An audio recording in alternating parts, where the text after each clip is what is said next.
You wouldn't know what is coming. Long story short, my husband found very explicit messages on my phone last week. This has been an ongoing long-term emotional affair with someone out of state. Our marriage has steadily been getting colder the last few years. I haven't felt desired or really wanted in a long time. He won't forgive me. I am sorry and wish I wouldn't have made this mistake. I feel so broken. One minute he says he wants to go to counseling and the next he is exploding in anger. But now he consistently says he can't forgive me and will never look at me the same. I guess I have to accept that. I feel like we could work out the issues if we could look at the overall picture and what led to the breakdown of our marriage. Not sure what to do. He is already working on moving his tools and other big items out. I have accepted responsibility. I am trying. Comment. You must respect his mindset right now. His whole world has been shattered and he's handling it as best he can. You've got to give him time. For you do not blame him in any way for your affair. You both are responsible for the problems in your marriage, but only you are responsible for the affair. Have you cut off all contact with the OM? Does your H know him or know who he is? Your H is going to need full disclosure from you and will need full reassurance that this thing is over and done if there is going to be any chance for forgiveness and reconciliation.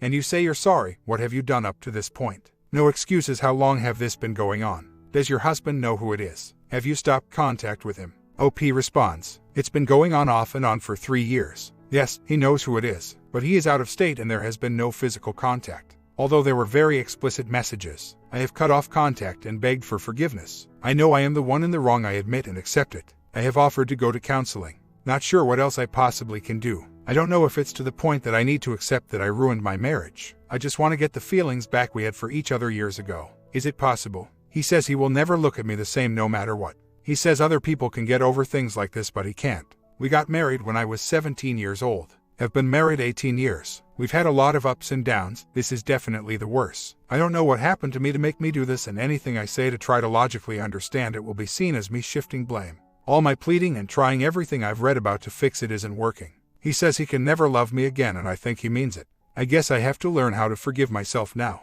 I can't believe I've ruined my life over something so stupid. People calling me a terrible, promiscuous person. I do realize that I've destroyed my husband. He is broken. I can see it. I am consumed with guilt and appreciate the advice that was given to me to try to make it right. I saw a counselor today who really helped me put things in perspective. I plan to offer full transparency to my husband, let him know that I still love him and will do anything it takes to fix our marriage, and then leave the ball in his court. If he chooses to divorce me, I will give him an easy divorce with split custody, as we are both equally financially stable. Until he reaches a decision, I will focus on fixing myself, being present for my kids and there for him when he decides he wants me to be again. I have a lot of demons and grief to deal with on my own now. In the end, I do think he will come around since a physical line wasn't crossed. It is not easy to throw away 18 years of marriage. I felt very in love with AP, and yes, I tried many times to end it and even had a 1.5-year break. I am starting to see now that it was not real love. It was a fantasy world I created. My mom passed away and he contacted me, and this is when it started again.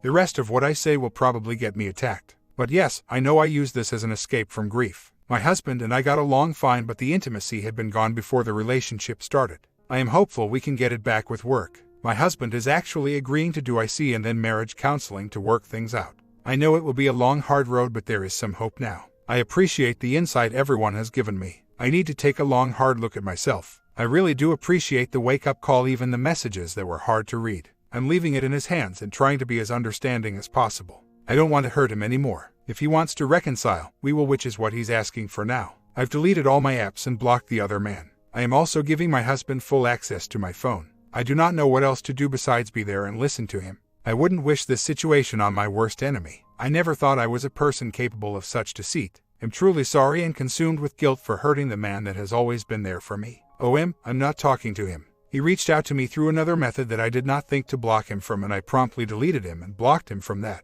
Not sure how I could have prevented that.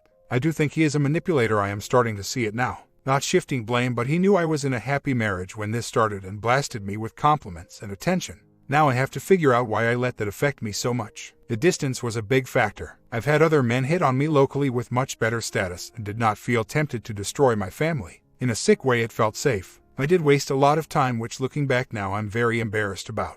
I could have accomplished so much with that time. All I'm saying is that I've never felt the desire to step out before or get out of line when flirted with, which has happened. The AP is not someone I would normally associate with. He has a criminal history of med use and everything that comes with it. Just typing that makes me feel like I've lost my mind. I feel like I love my husband. We have been together since I was 15 years old. There is no giddy spark left, but isn't that normal? We were happy back in 2015 and before most of the time.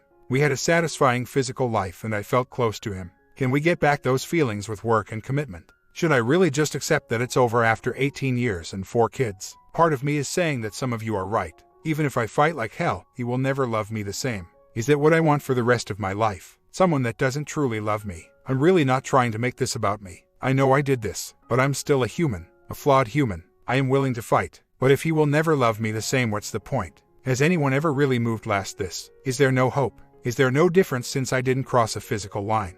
I'm not trying to minimize, I am trying to understand. I can see where I sounded selfish. My husband went to IC yesterday and we have a MC session scheduled. He says he still loves me. I guess we will see what happens. I am trying to focus on being a better person and a supportive wife. The chips will fall where they may. I definitely think it's worth the fight after 18 years and 4 kids. No, I am not financially dependent on him. I could easily support myself. My heart is broken for what I've done. I wouldn't wish this situation on anyone. MC, my husband wants to go. I suggested waiting and it upset him. He felt like I just didn't want to discuss what happened in front of anyone. So, I agreed. My comments, even if your guys get back together, your husband will forever be stuck living in your past. And whatever you do, it's not going to change. It is going to stay this way in the future. Story 2. The most BS I have ever dealt with. We've been together for 10 years, and this problem has ramped up terribly in the last 2 years or so. I'm now feeling completely exhausted from battling it. I should qualify this by pointing out that she also has a chronic cough which she refuses to see the doctor about, which she attributes to asthma. It's gotten worse, and now almost never stops. Sometimes I'm repeating myself because she asks me a question and coughs over the answer. If she's awake, she's probably coughing, and it's a harsh, explosive cough that can be heard from anywhere in the house and comes in groups of 3 to 5, several times an hour. Aside from being frustrating, it's also exacerbating the other issues, because it feels like an extension of the pestering. In fact, I'm wondering if it's psychogenic and an attention-seeking mechanism. I get up to go to the bathroom, and she wants to know where I'm going. I look in the fridge, and she wants to know what I'm looking for. She always wants to know where my personal belongings are. There's always a reminder about how to do something I'm already going to do anyway. She always needs to know something while I'm looking something else up, as if she can't or shouldn't look it up on her own instead of asking that I drop what I'm doing. She grabs half-empty cups off my desk while I'm drinking out of them because she seemingly literally does not stop cleaning and wants to wash them immediately, then complains about how hard it is to clean so much. We tried to get her a housekeeper, but she keeps canceling appointments because she worries that the housekeeper will cancel at the last minute and so cleans to her own standard the day before. I go into my home office to work and she'll be in and out repeatedly to talk about things or start bringing me multiple meals that I do not need or even want.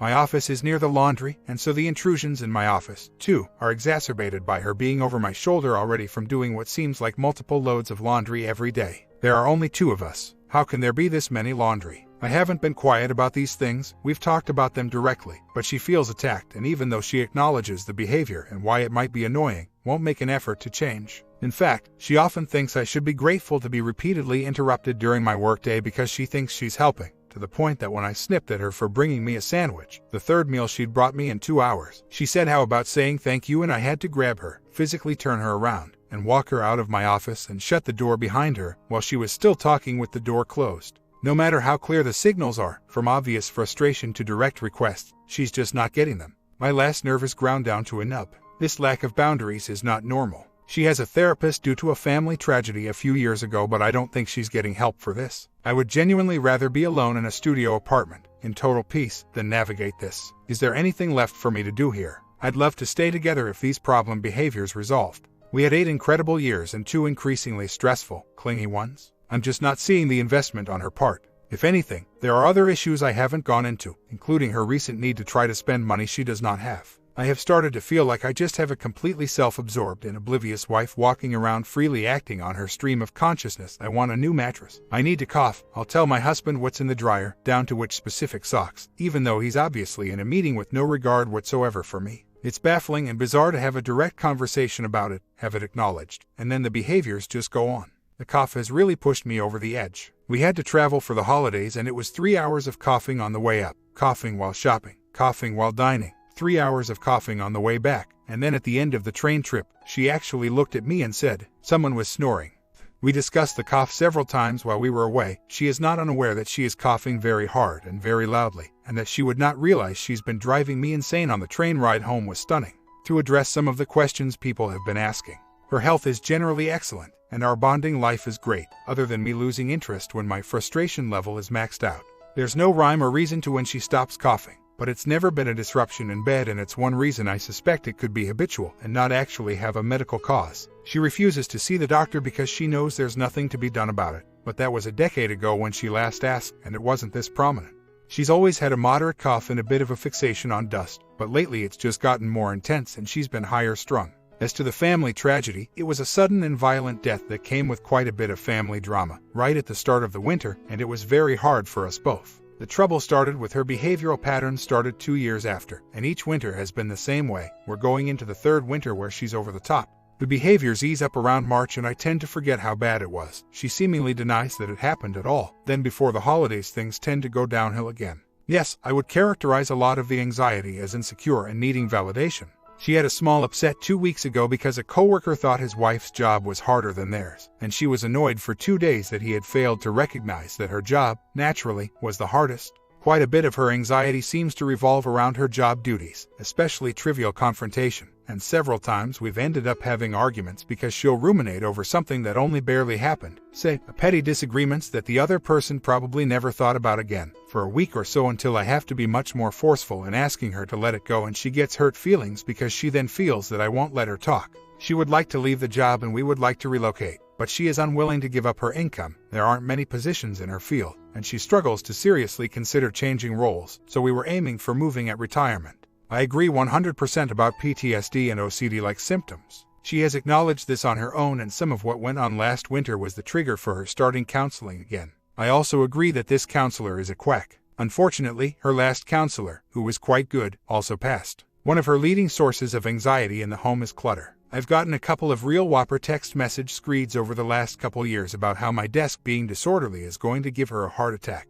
I replied calmly each time and explained to her that there will always be a reason to be upset if she wants a reason to be upset, and then she'd eventually get over it and apologize. But it goes hand in hand with snatching my coffee mug to wash it while I'm literally reaching for it to drink out of it.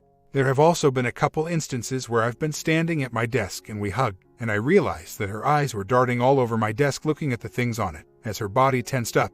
The fixation on cleaning is definitely excessive. Remodeling the bathroom last fall was a nightmare because my contractor ran over the schedule by a month or so, and she could not tolerate the disorder in the home at all. Any dust that she found for the rest of the winter was blamed on stupid Carl. What was supposed to be a nice thing for her mostly just made me regret doing it, and that does make me sad. It's also worth noting, and this is an unfortunate connection I've only made this week, that her father couldn't take it and left her mother at roughly this age. I have to admit that I am wondering there was a behavioral shift that he got fed up with that I'm also watching play out. No medications, and she's never had a formal diagnosis beyond PTSD for insurance purposes. Her job is highly flexible and somewhat seasonal, half on site and half at home. She's off this week. We did have a discussion last night, polite, about what happened yesterday, and she was able to acknowledge that it would be very upsetting if I repeatedly barged into her office, but said it made her feel unloved and claimed that asking her to respect a boundary about my workday is controlling. I had to explain that no, setting boundaries and asking for them to be respected is not controlling, and that it really should not have to be argued because most people would realize intuitively that as someone becomes visibly frustrated with being bothered, they should back off. I haven't been to sessions with her. Her initial grief counselor seemed to be horrified by the idea, although I had a few conversations with good one. I'm confident she isn't disclosing it, because she tends to claim to forget that anything happened, possibly out of embarrassment. A month or two ago she was repeatedly pestering me about the chores we needed to do. As we walked around shopping together, etc., I started signaling to her that we needed to change the subject, spelling out that I know and won't forget, and that she's already said, etc. When we came home, I brought in the groceries and she started going over the list again, and I said something like, look, I'm going to get that this afternoon. We've discussed it in detail and it's going to be okay. I need to go to the bathroom first, then I'll go get the tools. I'm not kidding, she literally came into the bathroom while I was on the toilet to resume the conversation.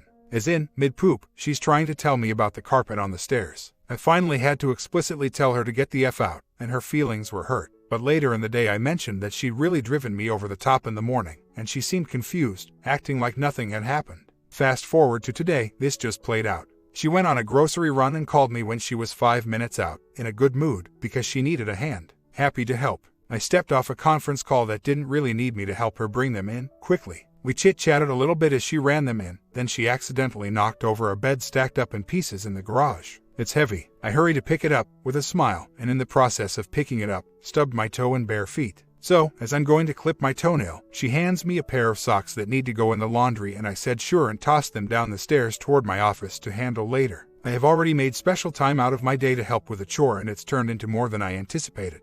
The nail clippers are upstairs, the office and laundry room are downstairs. As I run upstairs from the kitchen, naturally, I hear the usual check-in. Ignored it, clipped my nail, down 2 flights of stairs, rejoined my call. 5 minutes later, I asked you to put the socks in the laundry. I mute the call. I know, I'm on a call, I'll get to it after. Her voice spikes and she starts yelling something about needing respect and me making her life harder. Now my temper is spiked. Jesus Christ, I am happy to do this, but I am at work. I have to finish this call. Why didn't you just tell me that instead of getting pissy? I did, and you started yelling. I didn't yell. Now she's upstairs slamming cabinet doors as she puts groceries away and huffing like she's about to cry. I understand that she needs everything in its place, but this is not a sock emergency. Last year she had a severe tantrum because I wasn't able to take time off from work to help her rake leaves at the specific moment. She suddenly decided it was time to rake them. I explained to her that we could do it on the weekend and that she needed to let me know in advance, but that I have an obligation to be at work during business hours, and she really lost it,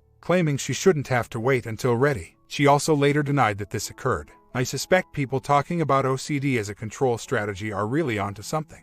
Either way, we had a bit of a blowout today. She's been bubbling and turbulent for the last 2 days, and admittedly, I was perhaps not my smiling self because I could tell what was coming. Yesterday she had a health anxiety panic that she came down from quickly once she explained what was going on, and I brought it to her attention that it was probably nothing based on some details. This wasn't a crazy, hypochondriac thing, it was something that's legitimately alarming. But the specifics I happened to know indicated it was not what she was thinking, and she dialed it down considerably, but was still upset because she knows she has to get it checked out.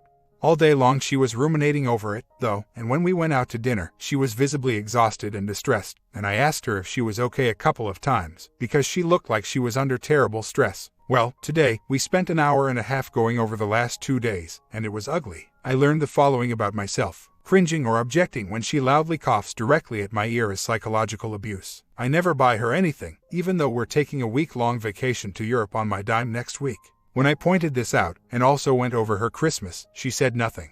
My lack of interest in converting to Roman Catholicism, which she became active in again after the family tragedy but had never mentioned once in the prior 6 or 7 years, is controlling.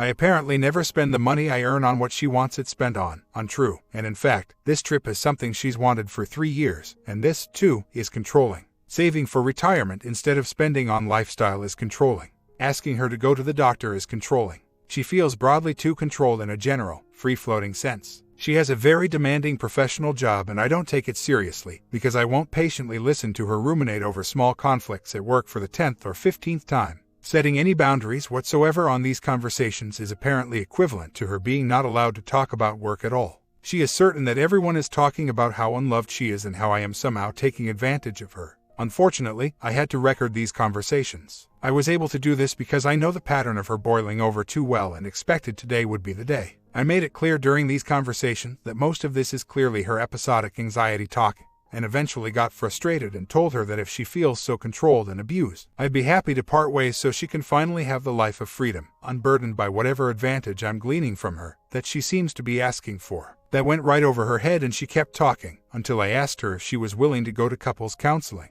She agreed, but then protested that there will be insurance problems. Since she's found a reason we won't be able to, from past behavior, I suspect the real answer is no. However, I feel that it's no longer negotiable. I'm going to select 2 or 3 therapists to pitch to her, otherwise I may be going on vacation by myself and going from there. I'm worn out. It turns out the most highly recommended one is a therapist she saw briefly but quit because during an attempt at ender therapy, she is sure caught the therapist rolling her eyes while she talked about her anxieties. I, too, apparently roll my eyes without knowing it. I know this because she screamed it at me today. I hate to say it, but she might be the best to meet with, because if that's true, she's already seen what I've seen and understands it can be exhausting. I've been patiently supportive of someone who has struggled with a terrible tragedy that most people do not experience, and that your attempt at an edgy response is just clueless and arrogant.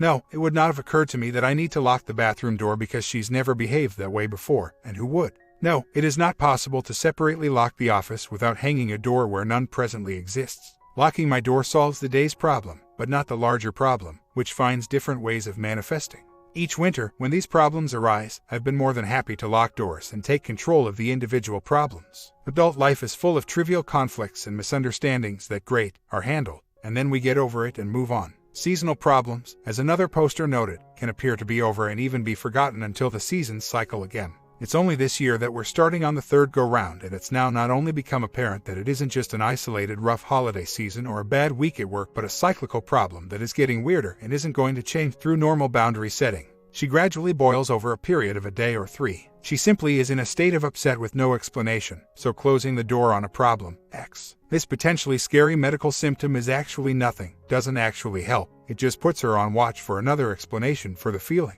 As I said, the line is drawn, we're going to counseling, with an eye toward handling her outbursts and her anxieties. I'm going to show her some options after work today, counselors I have researched myself. If it turns out to be a false commitment, it's unfortunately going to be in-game. She was diagnosed with PTSD, but no medical intervention. She had a good therapist who specialized in grief and trauma for the first year or so, but he was elderly and, unfortunately, passed away when she was thinking about going back. This year she's gone back to a counselor who a friend recommended to her. There's seemingly some emphasis on talking about nutrition, which she likes because she enjoys nutrition, but it doesn't sound like there's any formal therapy to me. We had a pleasant exchange on Messenger, then I mentioned that I'd be sending a couple of links to therapists that we could look at together tonight. She made another excuse about how we'd have to figure out insurance and it'd hard to get in with anyone good. Then she came downstairs to ask what I was hoping to get out of therapy. I said that I was hoping we could deal with her worrying and also find a better way to communicate when she's feeling unhappy with me. No, it's not all about me. That's just my part of it. Anxiety is part of who I am and I'm not going to change who I am. Finally, I had to explain to her that we weren't going to be able to move forward on some of our plans until we address this, specifically her anger when she's anxious, and that the goal of therapy is to address this and move forward. After she simmered down for a long while, we had a long talk which I kicked off by asking her if she meant the things she said when she was angry. Mostly civil, but a lot of bizarre finger pointing. For example, it's my fault she doesn't talk to her friends because she has no privacy. The 2 friends she mentioned, one dumped her and she dumped the other because they were having catty problems. At some point, I also mentioned the yelling and she said, I kid you not, when do I ever yell? Never lost my composure but stayed firm on the point that there's no negotiating on the yelling and anger. Finally, toward the end, she became irate again and I told her I'd be back through with some boxes tomorrow. Might bring a witness. I picked the Hilton. We have no kids, we both have good jobs. Guess I already have a vacation for one lined up next week. So, she sent one more poor me message lamenting that I'd apparently reached a point where I couldn't deal with her anymore and wishing me happiness. Then at 5:15 asked if I was coming over. By this point, I was thoroughly pissed, because I was signing up for a storage unit and picking up an armload of boxes, both of which turned out to be bigger nuisances than I'd expected, and it was raining. I just went straight into the garage to start going through my tools. I thought we were going to talk. Okay, but about what? I guess you've made up your mind. I think you've made it up for me with your behavior last night. After I'd filled up 2 boxes, she leaned into my office and asked if we could go to counseling while we lived separately. I didn't bother to respond. Finally, a bit after that, she really wanted to talk. I told her that there were only 2 ways to look at this, which is that she either has a problem that is out of control and that I'm right to insist she needs help, or she is not out of control and means the things she said, in which case I won't be here if that's how she sees me and she doesn't need me here. She tried to talk around that but eventually conceded that her emotions sometimes get the best of her and apologized for what she said. She also admitted that she has never told a therapist about the depth of how distressed she gets but claims it's because she doesn't always realize she's acting out and that she remembers some of the incidents but doesn't remember them the way I described. At one point, she asked me to stop framing it as screaming, because she doesn't scream. I told her there was no chance, because that's what it is, and reminded her that she turned colors screaming so hard last night. She sees it as part of who she is but claims to be willing to talk to someone together, and, miraculously, to the therapist I mentioned before, who is familiar with her anxiety. Then we talked about the hygiene, cleaning anxiety. She mentioned that I'm taking over the house with clutter and it stresses her out. I stopped her and asked her to name one object in the living room we were sitting in that she felt was my clutter. She couldn't. The dining room, the bathroom, our bedroom. I pick up after you all the time. Sometimes I forget my socks or have a glass I'm drinking out of. It's not that dramatic. Can you think of anything else? Silence. You think my office is cluttered and I disagree, but it's my office and there's no compromising over that. There are so books in there that attract dust and you hung up so many things on the walls and those files and all that. I don't even want to go in there now that you're packing more boxes. Note, I have a single small bookshelf and 1 filing box and a few pieces of wall art I've picked up traveling. The walls are a little busy because it's not a lot of space, but that's it. It's my office and if you didn't want to go in there then you should have stopped going in there. Either way, you're about to get what you keep saying you want. My office will be perfectly empty and then you'll be happy and content. You're still leaving. I think we're still on living separately and getting counseling, at best. Do you want to work on this? I'm the one who wanted to go to counseling. We also talked about the fact that all of this was never an issue until after the family tragedy. It didn't correlate to anything else. She had her entire office outfitted like a library, wall-to-wall shelves, and her own books never bothered her until she decided she was into minimalism after that happened. She doesn't really accept that but doesn't disagree with the timing. I really feel that if there's going to be any progress, that it was never going to happen while we were under the same roof grating on each other daily. There still might not be, maybe this just isn't going to work out, but at least we can take a step back, say what we need to say, and walk away from each other to sleep on it in separate rooms in separate buildings if we need to, instead of cyclically angering each other and being stuck in the house together, unable to sleep, until we can barely remember what we said. Couples counseling was already back on the table when I hit my limit. After the initial blowout in January with me insisting on it, which ended in me sleeping in a hotel and getting a storage unit, she's brought it up and then backed down twice. It came up a third time that morning and I had told her, again, that we should, but then the pressure increased through the day until I had to break the news. I hadn't been able to sleep the night before, then was woken up at dawn that morning for a talk, and she kept pushing some issue I can no longer remember after I went downstairs to work. That was just it for me. Once the dust settled from that, we talked about going once the move is complete. Point is, there's a history of her bluffing about this, but I'm holding out hope that this time she understands the relationship really has deteriorated and that she needs to address these issues out in the open. However, when I say, hit my limit, I mean that I'm at peace with whichever way this goes. I love her and want the best for her, but I can't control whether or not she participates in that, and if I have to move on, that's what happens. Waking up in that Hilton without wondering if there was going to be an airing of grievances was, predictably, quite nice. My focus for my free time this week is making the arrangements for a peaceful place to have deep sleeps, while juggling the repairs to our home. I'll look for mental health professionals after that. My comment, state that she needs to see a qualified psychiatrist, be honest with him, her, and participate actively in her own treatment or the marriage will have to end. She's on her last chance. State it clearly and as often as necessary until you are sure she understands. It's not enough for her to go. She has to be brutally honest about the issues and she has to put in the work necessary to resolve those issues.